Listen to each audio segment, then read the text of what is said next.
കാരുണ്യവാനായ കർത്താവേ, മോദത്തോടെ ഞങ്ങളെ സ്നേഹിക്കുകയും മോദത്തോടെ ഞങ്ങൾ സ്നേഹിക്കുകയും ചെയ്യുന്ന ദൈവപുത്രനായ അങ്ങ് പൂർണ്ണ മനുഷ്യനായി പൂർണ്ണ ദൈവത്വത്തെ, അതിൻ്റെ എളിമയെ ഞങ്ങൾക്ക് കാണിച്ചു തന്ന് കൃപയുള്ള മാതൃകയെ സഭയ്ക്ക് നൽകിയല്ലോ. കർത്താവെ, അങ്ങയുടെ ആഗമനത്തിന് ശേഷം സഭയെ അങ്ങ് എങ്ങനെയാണ് കാണുന്നതെന്നും അതിലൂടെ പഴയ നിയമകാല ശുശ്രൂഷകളെ ഞങ്ങൾ എങ്ങനെ വിലയിരുത്തണമെന്നും അങ്ങ് ഞങ്ങളെ പഠിപ്പിക്കുന്നല്ലോ. കർത്താവെ, ഇന്ന് കേരളത്തെ സംബന്ധിച്ചിടത്തോളം പ്രാദേശികമായ ഒരു പുതിയ വർഷത്തിന്റെ ആരംഭമാണല്ലോ ചിങ്ങം 1-ാം തീയതി. കർത്താവെ, ഇന്ന് ഞങ്ങൾ ആരാധനയുടെ ആരംഭത്തിൽ ഞങ്ങളുടെ ഹൈന്ദവ സഹോദരന്മാർക്ക് വേണ്ടി പ്രാർത്ഥിച്ചു. ഇന്ന് ക്ഷേത്രങ്ങളിലേക്ക് അവരെല്ലാം നല്ല പുതുമയുള്ള വസ്ത്രങ്ങളെ ധരിച്ചുകൊണ്ട് തിങ്ങി കയറിപ്പോവുകയാണ്. അതുകൊണ്ട് ദേശം മുഴുവനായി അവരവരുടെ വിശ്വാസ ആചാരങ്ങളിൽ ദൈവചിന്തയോടെ ഇരിക്കുന്ന ഒരു പ്രഭാതത്തിലാണ് ചിങ്ങം 1-ാം തീയതി കർത്തൃദിവസം ഞങ്ങൾ അടുത്തു വരുന്നത്. കർത്താവെ, ക്രിസ്തുവിലാകുന്നതിൻ്റെ വഴികൾ, അവിടെ തെറ്റിപ്പോകാവുന്ന ഇടങ്ങളൊക്കെ അങ്ങ് ഇന്ന് ചൂണ്ടിക്കാണിക്കാൻ ഇരിക്കുന്നതിനായി സ്തുതിക്കുന്നു. വചനത്തിന്റെ ആഴത്തെ തന്ന് ഞങ്ങളെ അങ്ങ് വിലക്കെടുക്കണമേ, ശ്രദ്ധ തരണമേ. കർത്താവെ, ആരോഗ്യപരമായ കാരണത്താൽ പെട്ടെന്ന് ഞങ്ങൾ ക്ഷീണിച്ചു പോകുന്ന കാലഘട്ടമാണ്. ഞങ്ങളുടെ മാതാപിതാക്കളൊക്കെ ഉണർവോടെ ഇരുന്ന് വചനത്തിന്റെ ആഴത്തെ കേൾക്കാൻ, കുഞ്ഞുങ്ങളൊക്കെ അവർക്ക് ആവശ്യമുള്ള വചനത്തെ ഏറ്റെടുക്കാൻ ഇന്ന് പ്രഭാതത്തിൽ സഹായിക്കണം. യേശു ക്രിസ്തുവിന്റെ നാമത്തിൽ തന്നെ. എല്ലാവർക്കും ഇരിക്കാം. ഇന്ന് ചിങ്ങം 1-ാം തീയതി ഒരു ഞായറാഴ്ച ദിവസം ആവുകയും നമുക്കൊന്നിച്ച് ആരാധനയിൽ അടുത്തു വരുവാൻ ഇടയാകുകയും ചെയ്യുന്നു. ചിങ്ങം 1-നോട് ചേർന്ന വസ്ത്രധാരണത്തോടെ പുരുഷന്മാരും സ്ത്രീകളും ഒക്കെ ശ്രദ്ധയോടെ ഇന്ന് വന്നിരിക്കുന്നവരുണ്ട്. അവരെ കാണുന്നത് സന്തോഷമാണ്. അവരെ ഓർത്തും ദൈവത്തെ സ്തുതിക്കുന്നു. ഇന്ന് വർഷത്തിലൊരിക്കൽ സഭയുടെ പഠിപ്പിക്കൽ സ്നാനം എന്ന വിഷയത്തിലേക്ക് വരും. സ്നാനം ഉയരത്തിൽ നിന്നുള്ള ജനനം എന്നാണ് ഇന്ന് സഭ എടുത്തിരിക്കുന്ന വാക്യം. Baptism bone from above. അത് നമ്മൾ എന്തുകൊണ്ടാണ് വർഷത്തിലൊരിക്കൽ നിർബന്ധമായും, ചിലപ്പോൾ 2 പ്രാവശ്യം 2 വ്യത്യസ്ത മാസങ്ങളിലായി കടന്നു വരാറുണ്ട്. സഭ രൂപീകരിക്കപ്പെട്ടതിന് ശേഷം ആദ്യം ഉണ്ടായിരുന്നത് അപ്പോസ്തലന്മാരാണ്. അവർക്ക് ശേഷം ഉണ്ടായവരെ നമ്മൾ ചർച്ച് ഫാദേഴ്സ്, സഭാ മൂപ്പന്മാരെന്ന് വിളിക്കുന്നു. ഏതാണ്ട് 4 നൂറ്റാണ്ടോളം എന്ന് പറഞ്ഞാൽ സഭ പീഡനത്തിലൂടെ കടന്നുപോയ വർഷങ്ങളിലെല്ലാം കോൺസ്റ്റന്റൈൻ ചക്രവർത്തി, റോമൻ ചക്രവർത്തി മാനസാന്തരപ്പെട്ട് ക്രിസ്ത്യാനിറ്റിയെ ഒഫീഷ്യൽ റിലിജിയനായിട്ട്, ഔദ്യോഗിക മതമായിട്ട് അംഗീകരിക്കുന്നത് വരെ സഭയെ വളർച്ചയിൽ, ഉത്സാഹത്തിൽ, കൃപയിൽ, അതിൻ്റെ പഠനത്തിൽ, അതിൻ്റെ ആർജവത്തിൽ മുന്നോട്ട് കൊണ്ടുപോയത് ചർച്ച് ഫാദേഴ്സാണ്, സഭാ മൂപ്പന്മാർ, പിതാക്കന്മാർ. അപ്പൊ അവരുടെ കാലത്ത് അവർ നേരിട്ട വലിയൊരു പ്രതിസന്ധിയാണ് പാഷാണ്ഡത, ഹെറസി. അതായത് കർത്താവായ യേശു ക്രിസ്തുവിന്റെ നിലപാടുകൾക്കും പഠിപ്പിക്കലുകൾക്കും വചനം യഥാർത്ഥത്തിൽ സംസാരിച്ചിരിക്കുന്നതിനും വിരുദ്ധമായി ക്രിസ്തീയ വിശ്വാസത്തിൽ പഠിപ്പിക്കലുകളുടെ നുഴഞ്ഞുകയറ്റം ഉണ്ടായി. അവരതിനെ പരിശോധന നടത്തി. ചിലതൊക്കെ ശരിയെന്ന് ബോധ്യപ്പെട്ടത് അവർ കറക്റ്റ് ചെയ്തു. ശരിയല്ല എന്ന് ബോധ്യപ്പെട്ടതിന് എതിരെ അവർ നഖശിഖാന്തം യുദ്ധം പ്രഖ്യാപിച്ചു. അവർ എതിർത്ത് നിന്നു. നമുക്ക് യോഹന്നാന്റെ ലേഖനങ്ങൾ വായിക്കുമ്പോൾ ഇതിന്റെ തുടക്കം അവിടെ കാണാം. ആ ലേഖനങ്ങളിൽ പല പ്രാവശ്യം ഇങ്ങനെ സഭയ്ക്കുണ്ടാകുന്ന വിശ്വാസത്തിന്റെ സംവാദവും വാഗ്വാദവും പ്രതിസന്ധിയും ഒക്കെ കടന്നു വരുന്നുണ്ട്. അപ്പൊ അന്ന് തൊട്ടേ ആരംഭിച്ച് പിന്നെ അത് വളർന്നു. പക്ഷെ അതിനെല്ലാം സഭ ജയിച്ചു. ഈ 2000 വർഷങ്ങൾക്കപ്പുറം 21-ാം നൂറ്റാണ്ട് ക്രിസ്തുവിന്റെ വരവിനെ അടിസ്ഥാനപ്പെടുത്തിയുള്ളതാണല്ലോ. ക്രിസ്തു വർഷം 21-ാം നൂറ്റാണ്ടിൽ നാം ആയിരിക്കുമ്പോൾ മനസ്സിലാക്കുക, ഇത്തരം പഠിപ്പിക്കലുകളുടെ ഒക്കെ പുറകെ 10,000, 100,000, 1000,000, ലക്ഷമായും ഒക്കെ ആളുകൾ പോയിട്ടുണ്ട്. എന്നാൽ സഭ ഒന്നാകെ തെറ്റായ പഠിപ്പിക്കലുടെ കീഴിലായി പോയില്ല. അങ്ങനെ സഭയെ തെറ്റിദ്ധരിപ്പിച്ചവരൊക്കെ കാലാകാലങ്ങളിൽ ഇല്ലാതാവുകയും അതിനെ പിന്തുടർന്നവരുടെ ആശ്രയം നഷ്ടപ്പെട്ടു പോവുകയും ചെയ്യും. ഞാനിങ്ങനെ ഒരു ആമുഖം തരുന്നത്, വലിയ വിസ്തീർണമായ പഠിപ്പിക്കലൊന്നും നമുക്ക് സ്നാനത്തെ കുറിച്ച് ആവശ്യമില്ല. നാം എല്ലാം സ്നാനപ്പെട്ടവരാണ്. നമ്മളെ എല്ലാം മാതാപിതാക്കൾ കയ്യിൽ എടുത്തുകൊണ്ടോ കയ്യിൽ പിടിച്ചുകൊണ്ടോ ചിലപ്പോൾ മുതിർന്നതിന് ശേഷം സ്വയമേവയോ വന്ന് സ്നാനപ്പെട്ടവരാണ്. നിങ്ങളെല്ലാം 1-ാം സ്നാനത്തിന്റെ അർഹമായ ആ ഒരു സഭയുടെ അനുശാസനത്തിലൂടെ കടന്നുപോയത്.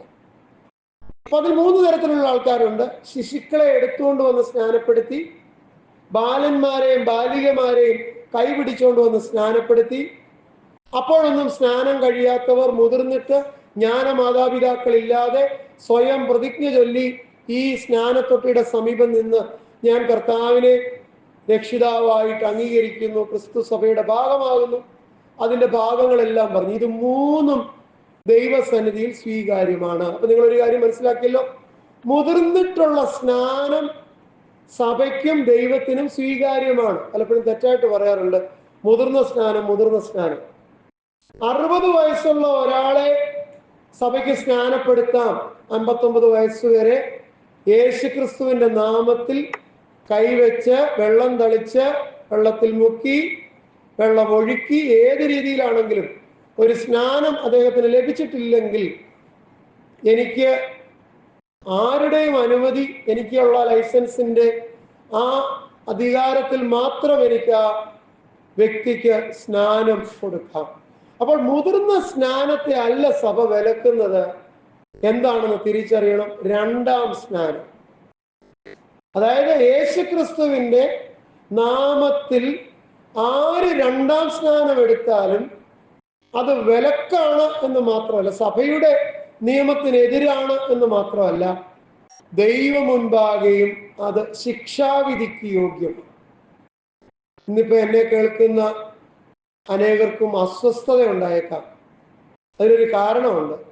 സത്യസന്ധമായി പറഞ്ഞാൽ CSI സഭയിലും മർത്തോമാ സഭയിലും ഒക്കെയുള്ള ഇപ്പോഴത്തെ നല്ല മുൻനിരയിലൊക്കെ പ്രവർത്തിക്കുന്നവരൊക്കെ പലരും ആരും അറിയാതെ മുണ്ടിട്ട് പോയി 2-ാം സ്നാനം എടുത്തിട്ടുണ്ട്. എങ്ങാനും ചത്തുപോയാൽ സഭ പഠിപ്പിക്കുന്നത് ശിശുസ്നാനം, ഇത് കൊച്ചിലെ അപ്പൻ എടുത്തുകൊണ്ട് വന്നതാ, എനിക്ക് വിവരം വെച്ചേ പിന്നെ എനിക്ക് സ്നാനം കിട്ടിയിട്ടില്ല, അതുകൊണ്ട് സഭയിൽ നിന്ന് മുടക്കപ്പെടേണ്ട, കല്ലറ നഷ്ടപ്പെടുത്തണ്ട, ആരും അറിയാതെ ഏതെങ്കിലും കുട്ടിപ്പാസ്റ്ററുടെ അടുക്ക പോയി 2ാമത് മുങ്ങിയ ഒരു 10,000-10,000 പേരെങ്കിലും CSI സഭയെ കാണും.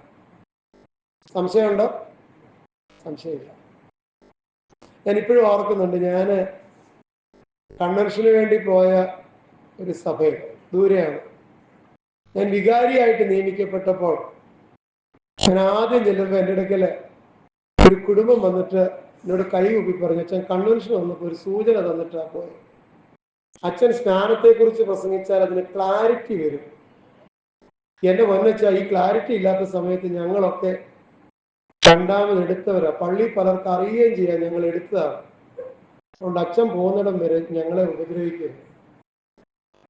കാരണം ധാരാളം പേര് ഒളിച്ചുപോയി 2ാം സ്ഥാനം എടുത്തു. ഞാൻ അവരോട് വേണ്ടി പറയുക, നിങ്ങൾ ഇതിന്റെ അർത്ഥം ഗ്രഹിക്കാതെ പേടി കൊണ്ട് പോയി എടുത്തതാണെങ്കിൽ ശ്രദ്ധിക്കണം, നിങ്ങൾക്ക് ഒരു ശിക്ഷാവിധിയില്ല. നിങ്ങൾ ഭയക്കണ്ട, പേടിക്കണ്ട. മുന്നോട്ട് ഞാൻ പറയുന്നതിനെ കേൾക്കാൻ മടിക്കുകയും വേണ്ട.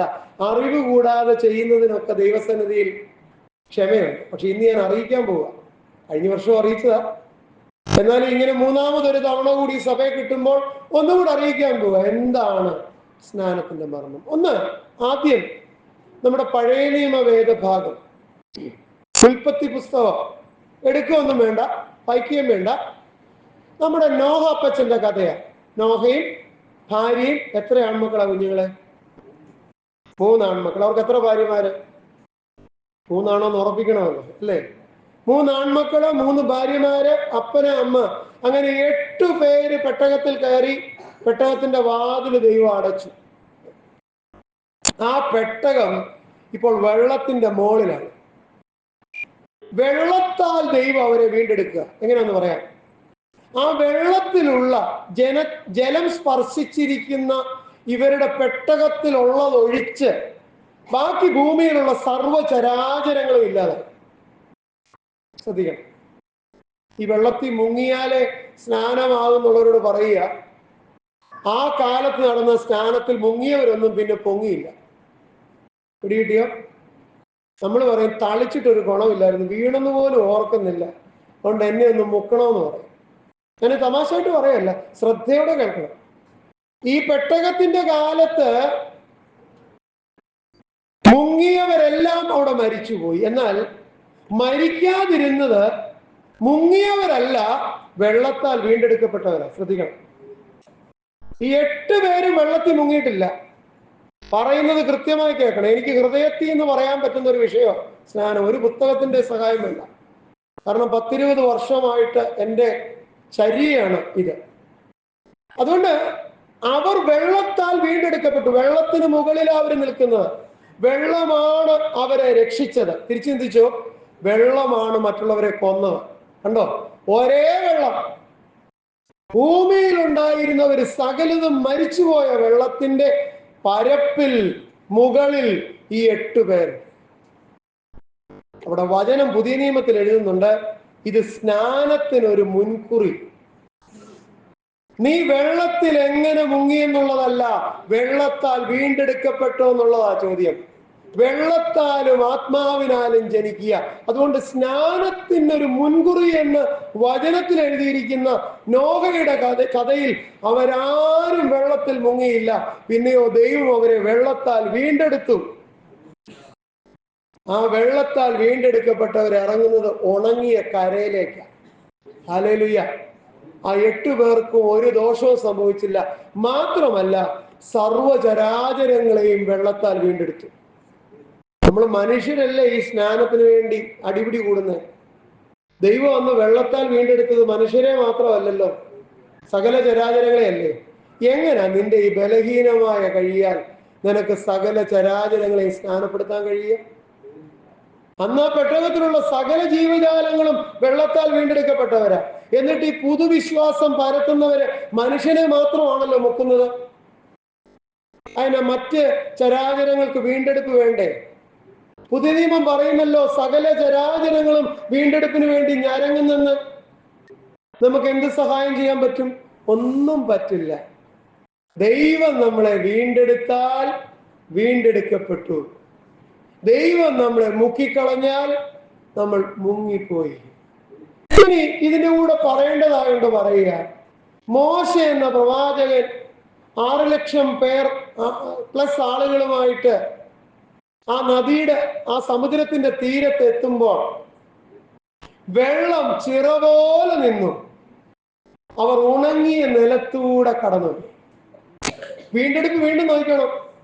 നോഹ വെള്ളത്തിന്റെ പരപ്പിൽ വെള്ളം തൊടാതെ വീണ്ടെടുത്തു.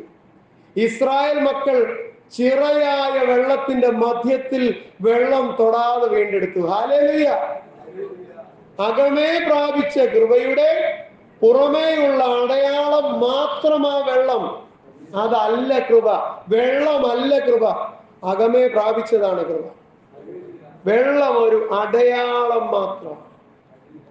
ഇപ്പൊ നിങ്ങൾ ചോദിക്കുന്ന ഏറ്റവും പ്രധാനമായ ചോദ്യം, ശ്രദ്ധയൊക്കെ പതറുന്നതിന് മുമ്പ് അഡ്രസ് ചെയ്യാം. അച്ഛൻ അങ്ങനെ അങ്ങ് പറഞ്ഞു പോകാൻ വരട്ടെ. കർത്താവായ യേശു ക്രിസ്തു സ്നാനപ്പെട്ടില്ലേ? ബൈബിളിൽ എഴുതിയിട്ടില്ലേ? കർത്താവായ യേശു യോർദാന്റെ തീരത്തേക്ക് വരുന്നു. പ്രവാചകന്മാരുടെ അവസാന ശബ്ദമായ യോഹന്നാൻ സ്നാപകൻ വെള്ളത്തിൽ ഇറങ്ങി നിൽക്കുന്നു. കണ്ണുനീരൊലിപ്പിച്ചുകൊണ്ട് സ്വർഗത്തേക്ക് നോക്കി നിലവിളിച്ചുകൊണ്ട് ഒരു കൂട്ടരും, എല്ലാവരും പോകുന്നതുകൊണ്ട് കൂടെ കൂടിയ മറ്റൊരു കൂട്ടരും സ്നാനത്തിനായിട്ട് നിൽക്കുന്നു. കൂടെ കൂട്ടിയവരെ യോഹന്നാൻ വിളിക്കുന്നു സർപ്പസന്തതികളെ വരുവാനുള്ള കോപത്തെ വിട്ടൊഴിയുവാൻ. നിങ്ങൾ സ്നാനപ്പെട്ടിട്ട് കാര്യമില്ലെന്ന് അവരോട് പറയും. എന്നാൽ വളരെ ഗദ്ഗതത്തോടെ പ്രയാസത്തോടെ സ്നാനത്തിന് വന്നവരുണ്ട്. അവരുടെ സ്നാനപ്പെടലിനിടയിൽ ഇതാ സാക്ഷാൽ ദൈവപുത്രൻ സ്നാനപ്പെടുന്നതിന് വരും. അപ്പൊ എനിക്കതിന് മറുപടി തരണമല്ലോ.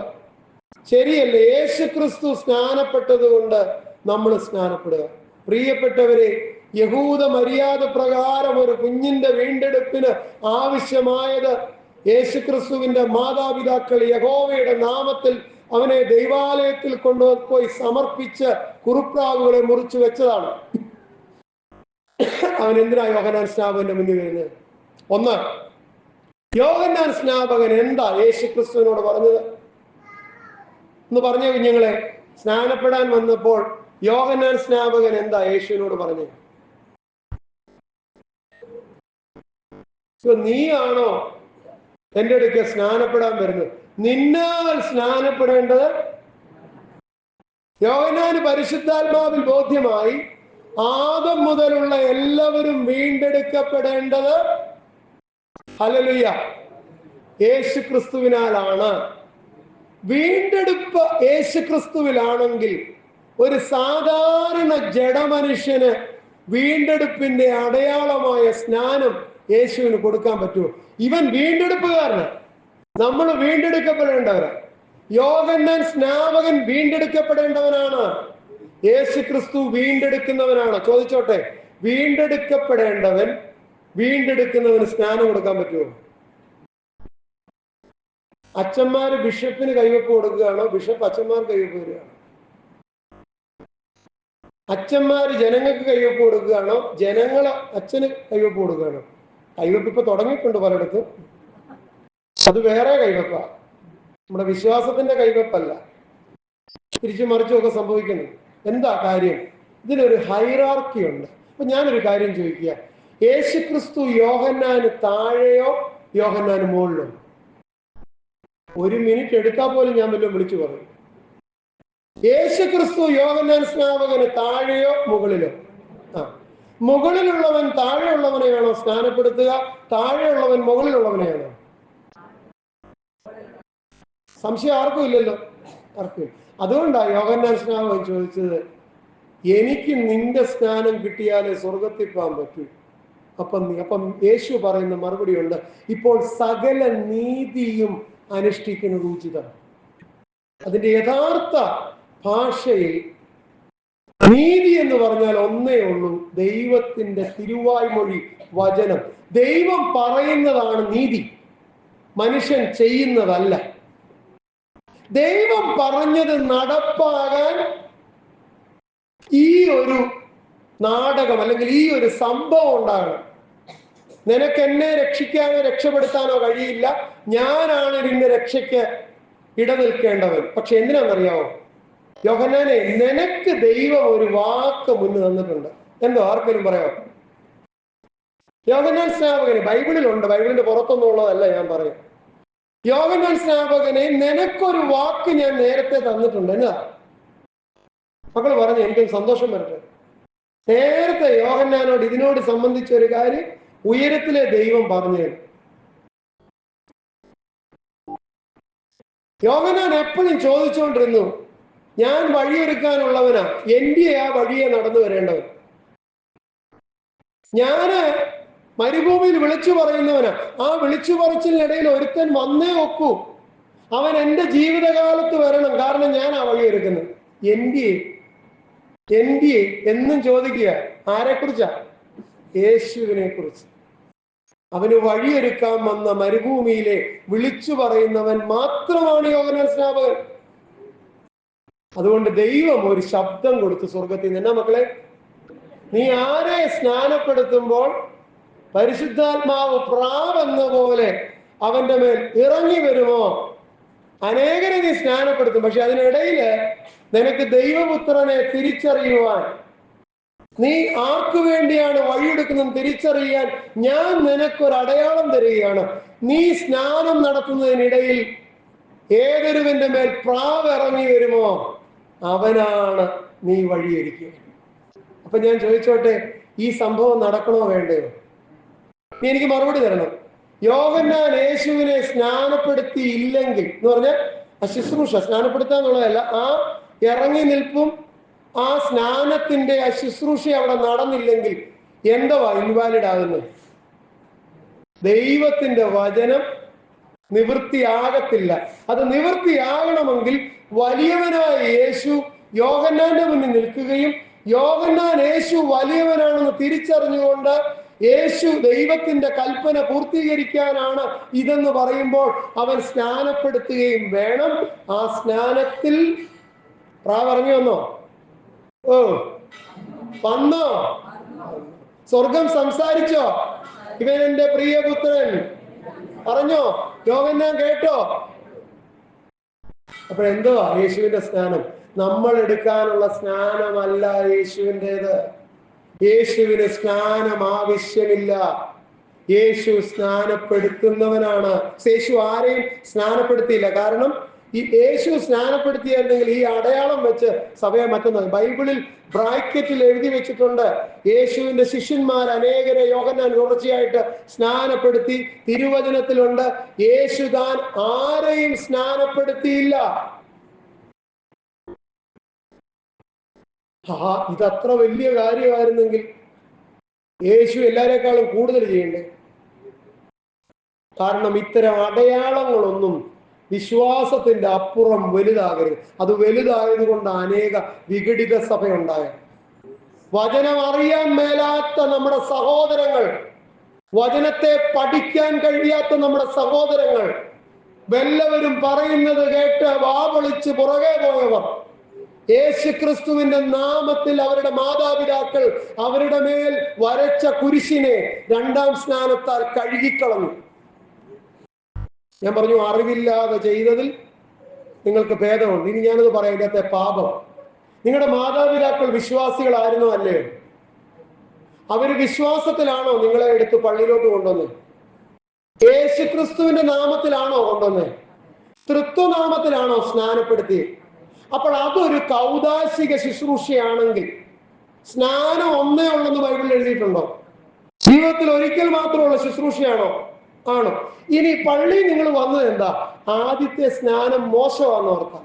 എന്നിട്ട് നിങ്ങൾ വിശ്വസിച്ചെടുത്തത് രണ്ടാമതെടുത്ത സ്നാനമാണ്. സമ്മതിച്ചു? അവിടെ ഒരു വലിയ പ്രശ്നം നടക്കുന്നുണ്ട്. നിങ്ങളുടെ മാതാപിതാക്കളുടെ യേശുവാണോ നിങ്ങളുടെ യേശു, അതോ വേറെ യേശു ഉണ്ടോ? രണ്ടാമതൊരു യേശുവും കൂടെ ഉണ്ട്. ഏത് യേശു? അത് യേശു എന്ന് പറയാൻ പറ്റത്തില്ല. രണ്ടാമതൊരു ക്രിസ്തു ഉണ്ട്. അതേതാ? അപ്പൊ നിങ്ങൾക്കറിയാം, ക്രിസ്തുവിന് രണ്ട് ഭാവങ്ങളെ ഉള്ളൂ. ഒന്ന് ചരിത്രത്തിലേക്ക് ഇറങ്ങി വന്ന ക്രിസ്തു, അതേ ക്രിസ്തു തന്നെയാണ് രണ്ടാമത് വരുന്ന ക്രിസ്തു. എന്നാൽ ബൈബിള് പറയുന്നുണ്ട് അന്തിക്രിസ്തു. നമുക്കുള്ളവരല്ലാണോ? ക്രിസ്തു ഒന്നേ ഉള്ളൂ, സ്നാനം ഒന്നേ ഉള്ളൂ. ശ്രദ്ധിക്കേ, നിങ്ങൾ രണ്ടാമത് ഏതോ ഒരു ആളിന്റെ അടുക്കൽ നിങ്ങളുടെ പരമ്പരാഗത സഭയുടെ ശിശുസ്നാനം തെറ്റാണെന്ന് പറഞ്ഞ് നിങ്ങളെ രണ്ടാമത് സ്നാനപ്പെടുത്തിയപ്പോഴും ആരുടെ നാമത്തിലാണ് കുരിശ് വരച്ച്? ഉറക്കെ പറ. യേശു ക്രിസ്തുവിന്റെ നാമത്തിൽ. അപ്പനും അമ്മയും വരച്ച കുരിശ് എന്തായിരുന്നു? ഇതിലേതാണ് യഥാർത്ഥ യേശു ക്രിസ്തു? ചോദ്യത്തിന് മറുപടി തരണം. ചുമ്മാതെ സ്നാനം പ്രസംഗിക്കുന്ന ദിവസം എന്റെ മുമ്പ് വെറുതെ ഇരിക്കരുത്. ഇതിലേതാണ് യഥാർത്ഥ യേശു ക്രിസ്തു? ആദ്യത്തേതാണെങ്കിൽ രണ്ടാമത്തേത് ഒരു പാപമായില്ല. ഇനി രണ്ടാമത്തേതാണെങ്കിൽ നിങ്ങളുടെ അപ്പന്റെയും അമ്മയുടെയും യേശു വേറെയാന്നല്ലേ നിങ്ങൾ പറയുന്നത്? ആണോ അല്ലയോ? അപ്പോൾ അപ്പനെയും അമ്മയും ദുഷിക്കുകയല്ലേ? അപ്പനെയും അമ്മയും ദുഷിച്ചവന് സ്വർഗം കിട്ടുമോ? അപ്പനും അമ്മയും യേശുവിൽ വിശ്വാസമില്ലാത്ത ഒരു പരമ്പരയിൽ നിന്ന് നീ സ്നാനമേറ്റെങ്കിൽ നല്ല പറയുന്നത്, തെറ്റിദ്ധരിക്കരുത്. അച്ഛാ, നമ്മളൊക്കെ പുറകോട്ട് പോയാൽ സ്നാനപ്പെട്ടപ്പം അപ്പനും അമ്മയും വിശ്വാസികളല്ലാത്തവരുണ്ടായിരുന്നു, യേശുവിനെ അറിയാത്തവരുണ്ടായിരുന്നു. അതെ, ഞാൻ പറഞ്ഞത് വ്യത്യാസമുള്ളതാണ്, തെറ്റിദ്ധരിപ്പിക്കരുത്. നിങ്ങളുടെ അപ്പനും അമ്മയും യേശു ക്രിസ്തുവിന്റെ നാമത്തിൽ ഈ പരമ്പരാഗത പള്ളിയുടെ സ്നാനത്തൊട്ടിയിൽ നിങ്ങൾക്ക് സ്നാനം തന്നിട്ടുണ്ടെങ്കിൽ ആ യേശു ലോകരക്ഷിതാവായ യേശു ക്രിസ്തു ആണെങ്കിൽ നിങ്ങൾക്ക് വിവരം ഇൻ കോട്ട് വെച്ചതിന് ശേഷം ആദ്യത്തെ സ്നാനം മോശമാണെന്ന് തോന്നി നിങ്ങൾ പോയി എവിടെയെങ്കിലും രണ്ടാം സ്നാനം എടുത്തിട്ടുണ്ടെങ്കിൽ അതിനെ ഒരു കൂദാശ എന്ന് കരുതുന്നെങ്കിൽ ആദ്യത്തെ കൂദാശ നിങ്ങൾ കഴുകിക്കളയുകയാണ്. അതോടൊപ്പം നിങ്ങളുടെ മാതാപിതാക്കളുടെ വിശ്വാസത്തെയും നിങ്ങൾ തള്ളിക്കളയുന്നു. ശരിയാണോ തെറ്റാണോ? അതുകൊണ്ടാ ഞാൻ പറഞ്ഞത്, ചുമ്മാതെ ഒതുക്കത്തിൽ പോയി തലേ മുണ്ടിട്ടുകൊണ്ട് പോയി എടുത്തേച്ചു വരേണ്ട ഒരു കാര്യമല്ല രണ്ടാം സ്നാനം. 90 വയസ്സുള്ള അപ്പച്ചനും ഞാൻ ഒന്നാം സ്നാനം തരാം. അപ്പച്ച നേരത്തെ സ്നാനപ്പെട്ടോ? ഇല്ലച്ച, ഒരു തരത്തിലും ഓർക്കുന്നില്ല, സ്നാനപ്പെട്ടതായിട്ടില്ല. നിങ്ങളുടെ മധ്യത്തിൽ അടുത്ത ഞായറാഴ്ച 90 വയസ്സുകാരന് ഞാൻ ഇവിടെ സ്നാനം കൊടുക്കും. ഒരു വിലക്കുമില്ല. മുതിർന്ന സ്നാനത്തിന് വിലക്കില്ല. രണ്ടാം സ്നാനം പാപമാണ്. ഇനി രണ്ടാം സ്നാനം എന്ന് പറയുമ്പോൾ യോഹന്നാൻ സ്നാപകന്റെ ഒരു സ്നാനമുണ്ട്, പിന്നെ യേശു ക്രിസ്തുവിൽ സഭയ്ക്കുണ്ടായ സ്നാനം. തമ്മിൽ എന്നാ വ്യത്യാസം? അത് പറയുമ്പോൾ വേറൊരു വലിയ തെളിവൂടെ ഞാൻ തരാം. യോഹന്നാന്റെ സ്നാനം വചനം പഠിപ്പിക്കുന്നുണ്ട്, മാനസാന്തര സ്നാനമാണ്. യേശു ക്രിസ്തുവിന്റെ നാമത്തിലുള്ളത് അവനിൽ മരിച്ചടക്കപ്പെട്ട് ഉയർത്തെഴുന്നേൽക്കുന്ന സ്നാനം. പള്ളിയിലേക്ക് കയറുമ്പോൾ അവനിൽ മരിച്ചടക്കപ്പെടണം. എനിക്ക് വലിയ ഒരു പിഴവ് ചർച്ച് കൺസ്ട്രക്ഷനിൽ മിഷണറിമാർ ഉദ്ദേശിച്ചതിൽ നിന്ന് നമ്മൾ വരുത്തിയെന്ന് എന്നും സങ്കടപ്പെടുന്ന ഒരാളാണ് ഞാൻ. ഈ ആഴ്ചയിലും ആലപ്പുഴ ക്രൈസ്റ്റ് ചർച്ചിൽ ഒരു അടക്കത്തിന് പങ്കെടുത്തു. ദീർഘസമയം ഞാൻ ആ പള്ളിയിലുണ്ടായിരുന്നു. മിഷണറി സ്ഥാപിച്ച ആദ്യത്തെ പള്ളി നിങ്ങളൊന്ന് പോയി നോക്കണം. പ്രധാന വാതിലിൽ ഇങ്ങോട്ട് കയറി വരുമ്പം ഒരു സ്നാനത്തൊട്ടി അസൗകര്യമായി നടുക്ക് വെച്ചിരിക്കുക. ഭീമാകാരമായ ഒരു കൽത്തൊട്ടി നടുക്ക് ഉറപ്പിച്ചിരിക്കുക.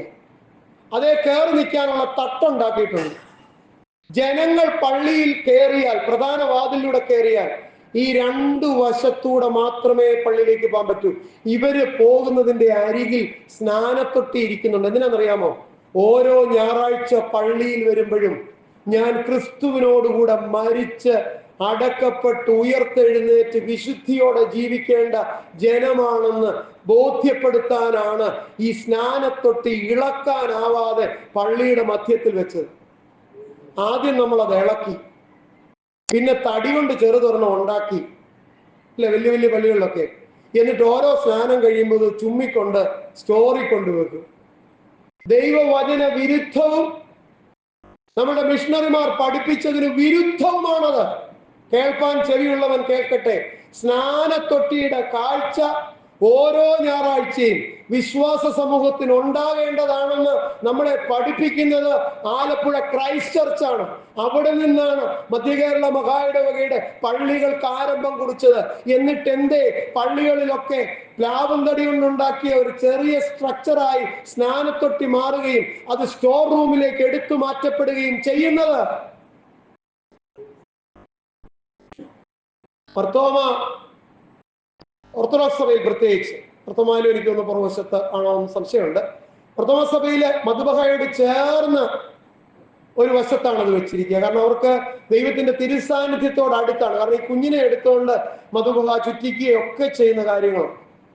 അവർക്ക് തിരുസാന്നിധ്യം എന്ന് പറയുന്നത് ആ കിഴക്കിനോട് അടുത്താണ്. നമുക്ക് തിരുസാന്നിധ്യം ജനത്തിന്റെ മധ്യത്തിലാണ്. അതുകൊണ്ടാണ് നമ്മുടെ സ്നാനത്തൊട്ടി ആ പള്ളിക്കകത്ത്, വാതിലിന് അകത്ത്, ജനത്തിന്റെ മധ്യത്തിൽ എന്ന് പറഞ്ഞാൽ in between people and the holy place അത് ആയിരിക്കും. എനിക്ക് മുന്നോട്ട് പോവുക. അപ്പൊ എന്താ സംഭവിച്ചെന്ന് പറയാം. യോഹന്നാന്റെ സ്നാനമുണ്ട്, യേശു ക്രിസ്തുവിന്റെ സ്നാനമുണ്ട്. ഒരിക്കൽ കുറച്ച് ശിഷ്യന്മാർ, ഭാഗമൊന്നും ഞാൻ പറയുന്നില്ല, ഇതൊക്കെ കിട്ടാത്ത ആരെങ്കിലും ഉണ്ടെങ്കിൽ ഭാഗമൊക്കെ ഞാൻ പിന്നെ സൂചിപ്പിക്കാം. നിങ്ങൾ പോയി പരിശോധിക്കുക. കുറെ ശിഷ്യന്മാർ വന്നിട്ട് യേശുവിനോട് പറഞ്ഞു, ശിഷ്യന്മാർ വന്നിട്ട് അപ്പോസ്തലന്മാരോട് പറഞ്ഞു, ഞങ്ങൾക്ക് പരിശുദ്ധാത്മാവ്, ഞങ്ങൾ സ്നാനപ്പെട്ടിട്ട് ഞങ്ങൾക്ക് പരിശുദ്ധാത്മാവിനെ ലഭിച്ചില്ല. അപ്പോൾ അവർ ചോദിക്കുന്നുണ്ട്, നിങ്ങളുടെ സ്നാനം ഏതാ? ഇതാണ് പലപ്പോഴും രണ്ടാം സ്നാനത്തിന് എടുത്തുയർത്തുന്ന കാര്യം. ഒരു പ്രാവശ്യം സ്നാനപ്പെട്ടവരെ അപ്പോസ്തലന്മാർ രണ്ടാമത് സ്നാനപ്പെടുത്തി. ജനത്തെ തെറ്റിദ്ധരിപ്പിക്കുന്ന അർത്ഥ അറിവ് മാത്രമുള്ളവരെ നിങ്ങളും കൂടെ കേൾക്കുക. അവരോട് ചോദിക്കുന്നുണ്ട്, നിങ്ങളുടെ സ്നാനം ഏതാ? അവര് പറയുന്നു, ഞങ്ങളുടെ സ്നാനം യോഹന്നാന്റെ സ്നാനമാണ്. അതല്ല വീണ്ടെടുപ്പിന്റെ സ്നാനം. നിങ്ങൾ ഓരോരുത്തൻ താന്താന്റെ ആ രക്ഷയ്ക്കായി യേശു ക്രിസ്തുവിന്റെ നാമത്തിൽ സ്നാനമേൽപ്പീൻ. ആദ്യത്തെ അവരെടുത്ത സ്നാനം മാനസാന്തര സ്നാനം. രണ്ടാമത് അവരെടുത്തത് ബൈബിളിലുടനീളം, ഉദാഹരണത്തിന് ഒരു പുസ്തകം അപ്പോസ്തല പ്രവൃത്തി 16 ലുദിയ കുടുംബമടക്കം സ്നാനപ്പെട്ടു. അതേ അധ്യായത്തിൽ തന്നെ കാരാഗ്രഹ പ്രമാണി കുടുംബമടക്കം സ്നാനപ്പെട്ടു. ഒരു ചോദ്യം ചോദിച്ചോട്ടെ, ആ വീട്ടിലൊന്നും പിള്ളേരില്ലായിരുന്നു? കുടുംബം എന്ന് പറഞ്ഞാൽ 2 വീട് എടുക്കുന്നുണ്ട്, ഒരു വീട്ടിൽ പോയിട്ടില്ലെന്ന് ഓർക്കാം. 2 വീട്ടിലുള്ള എല്ലാവരും സ്നാനപ്പെട്ടെന്ന് പറഞ്ഞാൽ അവിടെ ആരും ഉണ്ട്? നിശ്ചയമായിട്ട് ശിശുക്കളുണ്ട്. ശിശുക്കളെ സ്നാനപ്പെടുത്തരുതെന്നോ സ്നാനപ്പെടുത്തണമെന്നോ ബൈബിൾ പറയുന്നില്ല. പക്ഷെ കുടുംബമടക്കം സ്നാനമേറ്റതിന്റെ വലിയ തെളിവുകൾ ബൈബിളിലുണ്ട്. മാത്രമല്ല, സ്നാനമേൽക്കാൻ ഒരു പ്രായം ബൈബിളിൽ എങ്ങും പറയുന്നില്ല. 12 വയസ്സായപ്പോൾ അവൻ ദൈവാലയത്തിലിരുന്ന് ഉപദേശിച്ചെന്നുള്ളത് തെറ്റായിട്ട് പഠിപ്പിച്ചിട്ടാണ് നിങ്ങളുടെ കുഞ്ഞുങ്ങൾ 12 വയസ്സിന് മുമ്പ് സ്നാനമേൽക്കണമെന്ന് പറയുന്നത്. ഒരു ചോദ്യം കൂടെ ചോദിച്ചു നിർത്തട്ടെ. ഒരു ചോദ്യം, ശ്രദ്ധയോടെ മറുപടി തരണേ. ഇന്ന് ഈ വിഘടിത സഭക്കാര് കുഞ്ഞുങ്ങളെ കുഞ്ഞു പ്രായത്തിൽ സമർപ്പിക്കും, ഡെഡിക്കേഷൻ സർവീസ് പള്ളി സമർപ്പിക്കും. സ്നാനം എന്നേ നടത്തത്തുള്ളൂ. സ്നാനം എന്നേ നടത്തുള്ളൂ. 12, 13 അല്ലേ മുന്നോട്ടുള്ള പ്രായം. ശരിയാണേ? ശരിയാണ്. ചോദിക്കുന്ന ചോദ്യം ശ്രദ്ധയോടെ കേൾക്കണം. കുഞ്ഞിനെ ഡെഡിക്കേറ്റ് ചെയ്തു, അല്ല ഉത്തമ വിശ്വാസികളായ ആൾക്കാർ അല്ലെ? വേണ്ട. ഇത് പഠിപ്പിക്കുന്ന ഒരാളുടെ വീട്ടിലെ കുഞ്ഞാണ്. കൃത്യമായിട്ട് അവര് ഡെഡിക്കേഷൻ കഴിഞ്ഞു. ഇനി കുഞ്ഞിനെ സൂക്ഷിക്കുകയാണ് 13 വയസ്സാകുമ്പോൾ. എന്തിനു വേണ്ടി? സ്നാനം. ഞാൻ ഉദാഹരണമായിട്ട് പറയുക, ഈ കുഞ്ഞ് 13 വയസ്സിന് മുമ്പ് മരിച്ചുപോയി. സപ്പോസ് ഈ കുഞ്ഞ് എവിടെ പോകും? നിങ്ങളുടെ മനസാക്ഷി എന്ന് പറഞ്ഞാൽ, വേറെ എങ്ങോന്നും പറയണ്ട, മനസാക്ഷി എന്ന് പറഞ്ഞാൽ. ക്രൈസ്തവ ഭവനത്തിൽ ജനിക്കുന്ന ഒരു കുഞ്ഞ് അത് ഉദരത്തിൽ വരുമ്പോൾ തന്നെ ദൈവത്താൽ വിശുദ്ധീകരിക്കപ്പെട്ടതാ. ഇരമ്യാവ് ഉദരത്തിൽ ഇരിക്കുമ്പോൾ തന്നെ ദൈവം അവനെ വിശുദ്ധീകരിച്ചു. എലിസബത്തിന്റെ ഉള്ളിൽ ഇരിക്കുമ്പോൾ തന്നെ യോഹന്നാൻ സ്നാപകൻ പരിശുദ്ധാത്മാവ് നിറഞ്ഞ് അമ്മയ്ക്ക് പരിശുദ്ധാത്മാവ് കൊടുത്തു. ശരിയാണോ? അപ്പോൾ ഒരു ക്രൈസ്തവ ഭവനത്തിന്റെ ഉദരത്തിൽ ഒരു കുഞ്ഞ് പിറക്കുമ്പോൾ തന്നെ ദൈവം വേർതിരിച്ചതാ. ഇനി ഒരു ചോദ്യത്തിന് മറുപടി തരണം.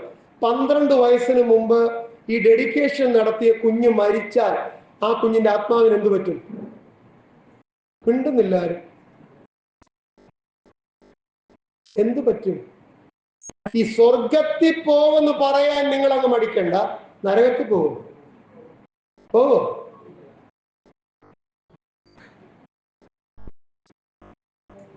നരകത്തിൽ പോകും. എന്തുകൊണ്ട്? മുതിർന്ന സ്നാനം എടുക്കാത്തതുകൊണ്ട് അല്ലേ?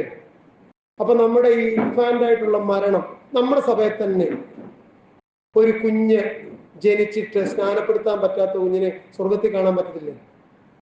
എനിക്ക് ഇല്ലെന്ന് പറഞ്ഞ ആൾ പറഞ്ഞു, ഒരാളെ പറഞ്ഞു പോകത്തില്ല. അപ്പൊ മുഖത്ത് നോക്കി ഞാൻ ചോദിക്കും, അറിഞ്ഞുകൊണ്ട് പറഞ്ഞാലേ മറുപടി തരണം. ഈ കുഞ്ഞിനെ കാണാൻ പറ്റൂല്ലയോ? ഈ കുഞ്ഞ് നരകത്തിൽ പോവും. നരകത്തിൽ പോവും. ക്രൂരയാ കേട്ടോ.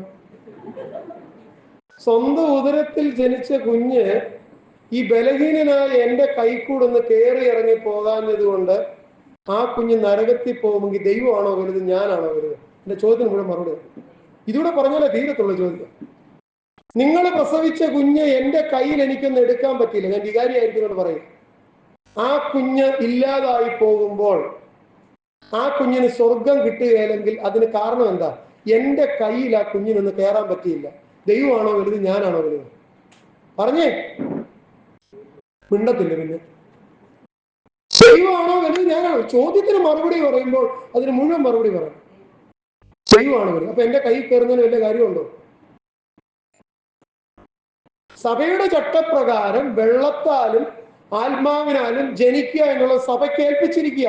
എന്നാൽ നമ്മുടെ കടിഞ്ഞാൺ നമ്മുടെ കയ്യിലല്ല. ഈ വിശ്വാസ ആചാരത്തെ ഉറപ്പിക്കാൻ കഴിയാത്ത സിറ്റുവേഷനിൽ, അത് പെന്തക്കോസ്ത് സഭയിലാണെങ്കിലും CSI സഭയിലാണെങ്കിലും, ഒരാൾ കഴിഞ്ഞു പോയാൽ അവരുടെ ആത്മാവ് ദൈവത്തിന്റെ കയ്യിൽ ഭദ്രമാണെന്ന് ഞാൻ ഉറക്കെ വിശ്വസിക്കുന്നു. ഈ സഭ അത് ഏറ്റുപറഞ്ഞു. കാരണം ഒരിക്കലും മനുഷ്യൻ ദൈവത്തെക്കാൾ വലിയവനാകാൻ പറ്റില്ല. അതുകൊണ്ട് ഞാൻ പറഞ്ഞു, ഇവിടെ 1 വയസ്സാകുന്നതിന് മുമ്പ് മരിച്ചു പോകുന്ന CSI സഭയിലെ കുഞ്ഞുങ്ങളും 12 വയസ്സാകുന്നതിന് മുമ്പ് മരിച്ചു പോകുന്ന പെന്തക്കോസ്ത് സഭയിലെ കുഞ്ഞുങ്ങളും സ്വർഗരാജ്യം നിഷേധിക്കപ്പെടത്തില്ല എന്ന് ഞാൻ വിശ്വസിക്കുന്നു. കാരണം ആ കുഞ്ഞിന്റെ പ്രായത്തിനനുസരിച്ച് ചെയ്യേണ്ടതൊക്കെ സഭ ചെയ്തിട്ടുണ്ട്. എന്നാൽ സ്നാനപ്പെടുത്തേണ്ട ഒരു കുഞ്ഞിനെ അതിന് അവസരമുണ്ടായിട്ടും സ്നാനപ്പെടുത്താതെ സൂക്ഷിച്ച് ബോധപൂർവം ആ കുഞ്ഞിനത് നിഷേധിച്ച് ആ കുഞ്ഞിന് എന്തെങ്കിലും വന്നാൽ എനിക്ക് ഉറപ്പ് പറയാൻ പറ്റില്ല. ശരിയാണോ? നമ്മുടെ മനസ്സാക്ഷി വിലയിരുത്തട്ടെ, ശോധന ചെയ്യട്ടെ. ഞാൻ എല്ലാം ഒന്നും സ്നാനത്തെ കുറിച്ച് പറഞ്ഞില്ല. ഞാൻ പറഞ്ഞ മർമ്മങ്ങളെ ചിന്തിക്കുക. മുതിർന്ന സ്നാനം അലൗഡാണ്. സെക്കൻഡ് ബാപ്റ്റിസം അത് കേഴ്സാണ്. അത് ദൈവസന്നിധിയെ നിഷേധിക്കുന്നതാണ്. രണ്ടാമത് യേശുവിന്റെ നാമത്തിൽ സ്നാനപ്പെട്ടാൽ ഒന്നാമത് നിങ്ങളുടെ മേൽ വന്ന യേശു ക്രിസ്തുവിനെ കഴുകിക്കളയുകയാണ്. അതോടുകൂടി നിങ്ങളുടെ മാതാപിതാക്കളുടെ വിശ്വാസത്തെ നിങ്ങൾ തള്ളിക്കളയുകയാണ്. കേൾപ്പാൻ ചെവിയുള്ളവൻ കേൾക്കട്ടെ.